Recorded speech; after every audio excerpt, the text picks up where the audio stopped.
Assalamualaikum warahmatullahi wabarakatuh.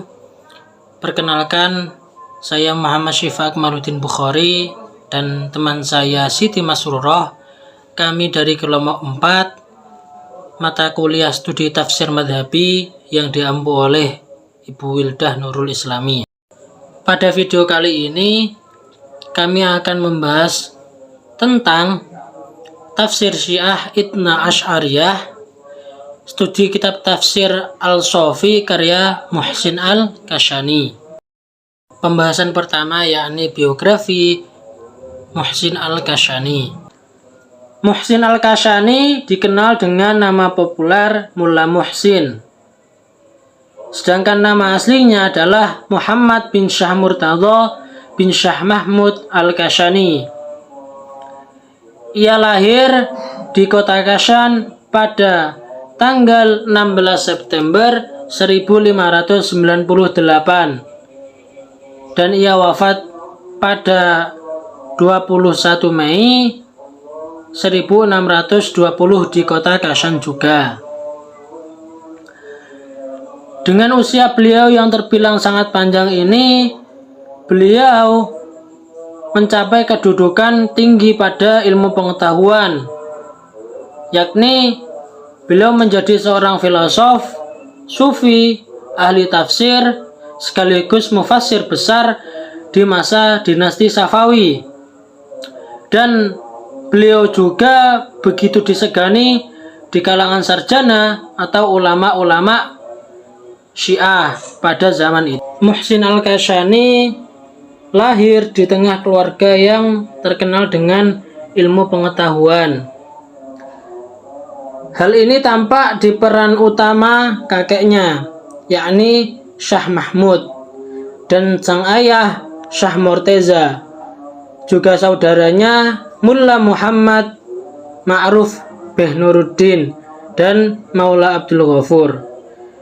Mereka adalah pemuka besar agama yang melahirkan karya-karya ilmiah anaknya sendiri. Fayyad Mullah Muhammad dikenal dengan nama Alamul Huda, turut melengkapi dan melestarikan tradisi intelektual pada keluarga ini.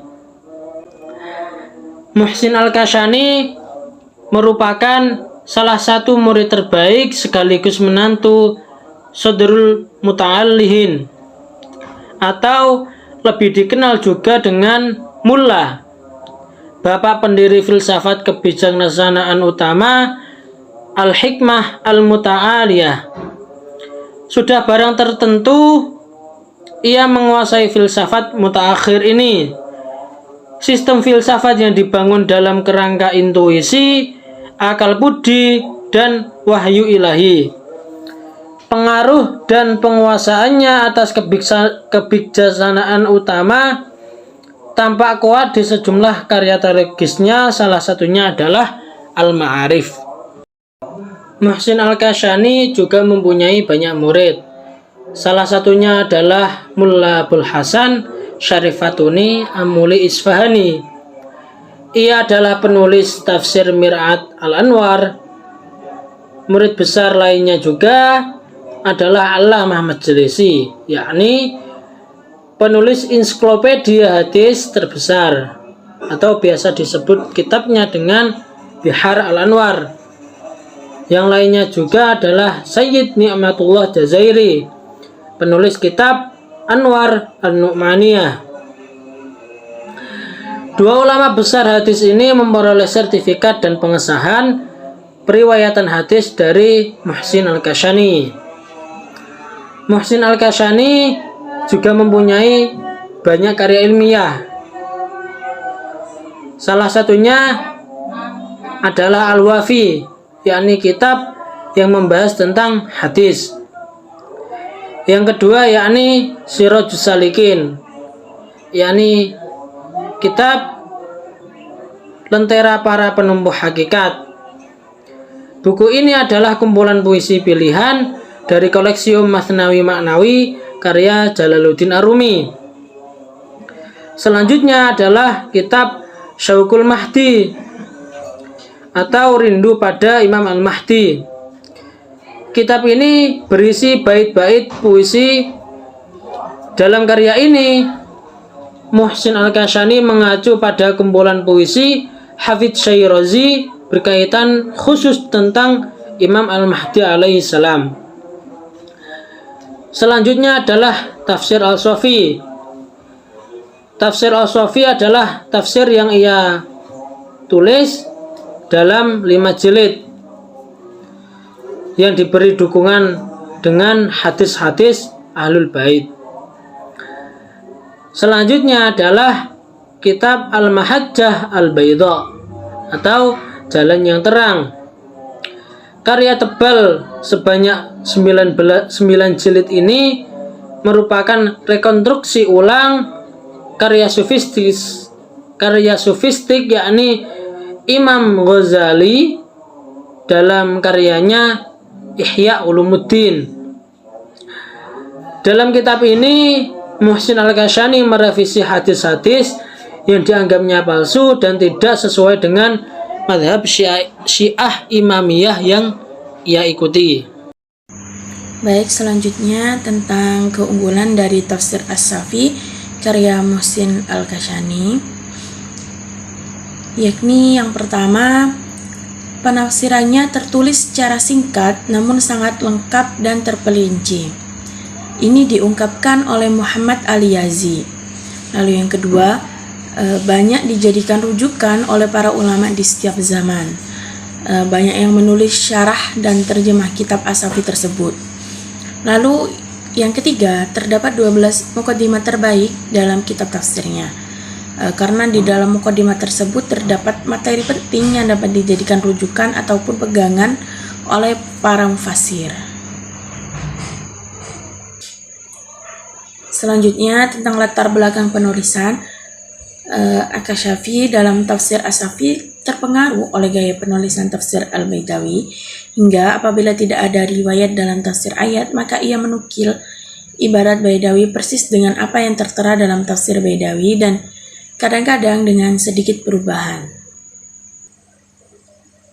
Selanjutnya, sebelum Al-Kashani memulai menuliskan kitab tafsirnya, beliau menulis 12 muqaddimah yang menurut Muhammad Hadi Ma'rifat dalam tafsir Wal-Mufassirun merupakan muqaddimah tafsir terbaik yang ditulis pada permulaan kitab, dan penulis menuliskan materi terpenting yang harus dituliskan oleh seorang mufassir. Muqaddimah tersebut ialah yang pertama, tentang keutamaan Al-Quran dan pentingnya berpegang teguh kepada riwayat Ahlul Bait dan celaan memusuhi mereka.